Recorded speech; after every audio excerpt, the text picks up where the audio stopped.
시청자 여러분 안녕하십니까. 계속해서 대구에서 전해드리겠습니다. 이 스스로의 힘으로는 생활조차 어려운 분들일지라도 자식이나 부모 등 이른바 부양 의무자가 있으면 기초생활수급자에 선정될 수 없습니다. 정부가 최근 이 부양 의무자 제도를 일부 폐지하겠다고 발표했는데요. 복지계에서는 전면 폐지를 주장하고 있습니다. 윤영균 기자가 취재했습니다. 기초생활수급자였던 77살 김모 할아버지는 지난 5월 수급자 신분을 박탈당했습니다. 아무런 교류도 없이 다른 지역에서 사는 딸에게 500만 원의 소득이 생긴 사실이 구청 전산망에 조회됐기 때문입니다. 건강이 나빠 일도 못하는 상황에서 장애인, 국가유공자 수당 등을 다 더해도 노부부의 한 달 수입은 50만 원에 불과합니다. 수급자 때 있을 때도 어려운 상태인데 거기다 더 붙여가지고 탈락까지 시키면 더 어려워지지. 부리고군, 달서군, 비상 내거리 각각 댕기면서 밥을 먹고 한테 채우고 있습니다. 문재인 대통령은 후보 시절 이런 부양 의무자 제도를 단계적으로 폐지하겠다고 약속했고 정부는 지난 10일 기초생활보장 종합계획을 발표했습니다. 앞으로 3년 동안 단계적으로 중증 장애인과 노인 가구에 대해서만 부양 의무자 조건을 해제한다는 내용이었습니다. 주거급여는 내년 10월부터 부양 의무자 기준을 폐지하겠습니다. 생계와 의료 문제는 노인이나 중증 장애인 가구부터 해결하도록 하겠습니다. 그러나 빈민 복지 관련 단체들은 당초 공약보다 후퇴한 정책이라며 완전 폐지를 요구하고 있습니다. 국가의 의무를 가족에게 떠넘긴다는 겁니다. 예전은 이제 영세민 제도라고 해서 국가가 시혜적으로 좀 도와준다는 측면이 강했다면은 군기초생활보장제도는 국민이 최소한 인간으로서 가져야 할 기본 권리로서 보장하는 수급권자라고 표현하거든요. 대구시에서는 2년 전부터 부양 의무자가 있어 지원을 받지 못하는 계층을 돕기 위해 이른바 시민행복보장제도라는 것을 시행하고 있습니다. 하지만 지난해 예산이 13억 원에 그치는 등 지방 재정으로는 한계가 있는 만큼 근본적으로 중앙정부의 정책 변화가 필요하다는 목소리가 커지고 있습니다. MBC 뉴스 윤영균입니다. 네, 문재인 대통령이 광복절 경축사에서 독립운동을 하면 3대가 망했다며 안동 임천각 석주 이상용 선생을 언급했었죠. 이 독립운동의 산실이었던 안동에는 석주 선생뿐만 아니라 모든 가산을 독립운동에 쏟아부은 가문들이 많았습니다. 이호영 기자입니다. 경술국지 107주년을 앞두고 69살 권대용 씨가 할아버지인 추산 권기일 선생 순국 기념비를 참배하고 있습니다. 추산 선생은 경술국지 2년 뒤인 1912년 종택 등 가산을 모두 정리하고 가족과 함께 만주로 망명한 독립운동가로 34살의 젊은 나이에 순국했습니다. 만주에서 태어난 그의 아들 권형순 씨는 고향에 돌아와 간장 행상을 하며 생계를 꾸렸고 맏손자도 중학교 1학년을 겨우 마칠 정도로 어렵게 살아왔습니다.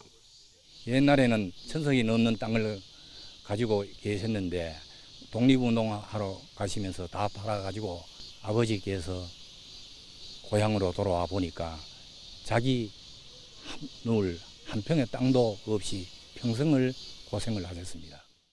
엄청난 가산을 독립운동에 모두 바쳤는데도 독립운동가 후손들에게 돌아온 것은 가난의 연속이었습니다. 군 제대 후 택시를 몰면서 생계를 이어온 손자는 안동 시내에 잃어버린 종가를 재건하고 2020년 추산 서거 100주년 때 할아버지의 독립정신을 되새기는 게 마지막 소원입니다. 제 집은 종가가 없습니다. 제가 살아있는 동안에 옛날에 할아버지가 살던 그 모습으로 종가를 복원하는 것이 제 소원입니다. 추산보다 1년 먼저 가산을 정리하고 만주로 망명했던 석주 이상용 선생의 생가인 임천각에는 문재인 대통령 언급 이후 연일 방문객들의 발길이 이어지고 있습니다. 광복절날 문재인 대통령께서 한 번 더 언급해 주셔가지고 앞으로 좀 더 많은 관심을 가지고 지역에 이제 문화재니까 자주 오고 싶은 마음에 오늘 가족과 오게 되었습니다. 독립운동의 산실인 안동에는 석주와 추산처럼 전 재산을 바친 독립운동가들이 많지만 어린 시절을 고달프게 보냈던 그들의 후손들은 여전히 안정된 생활을 못하고 있습니다. 독립운동가 후손들은 대대로 가난하고 힘들게 살아야 했고 친일파 후손들은 땅 찾기에 나서고 있는 게 우리의 현실입니다. MBC 뉴스 이호영입니다.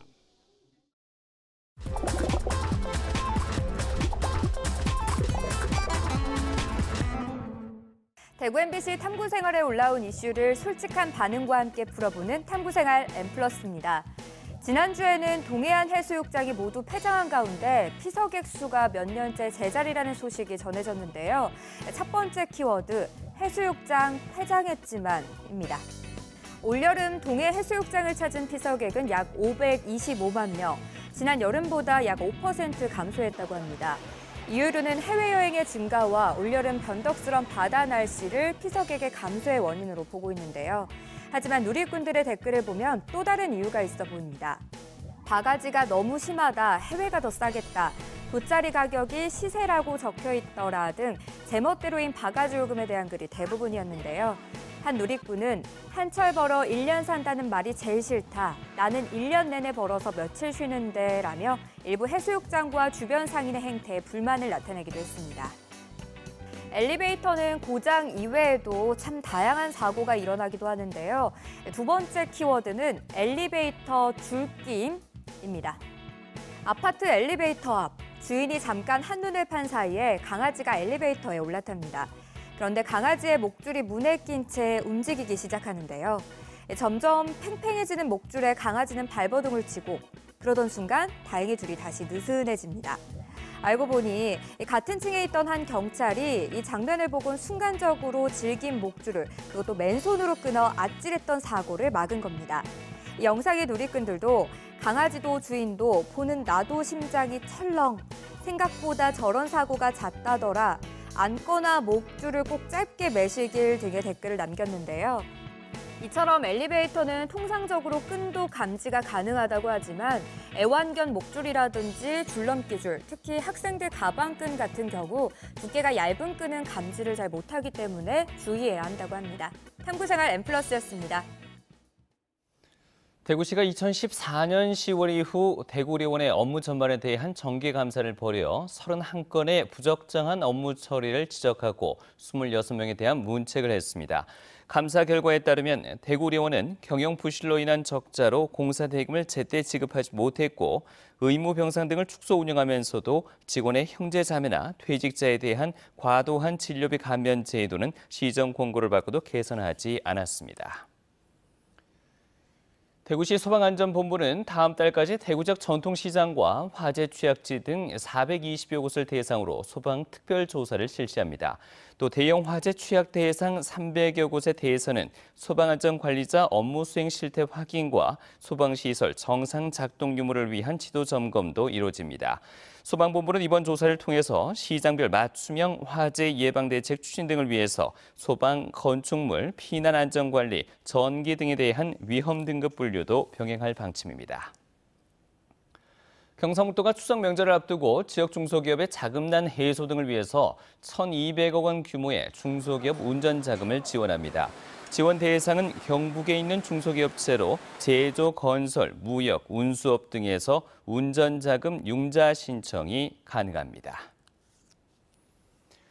네, 지금까지 대구에서 전해드렸습니다. 시청자 여러분 고맙습니다.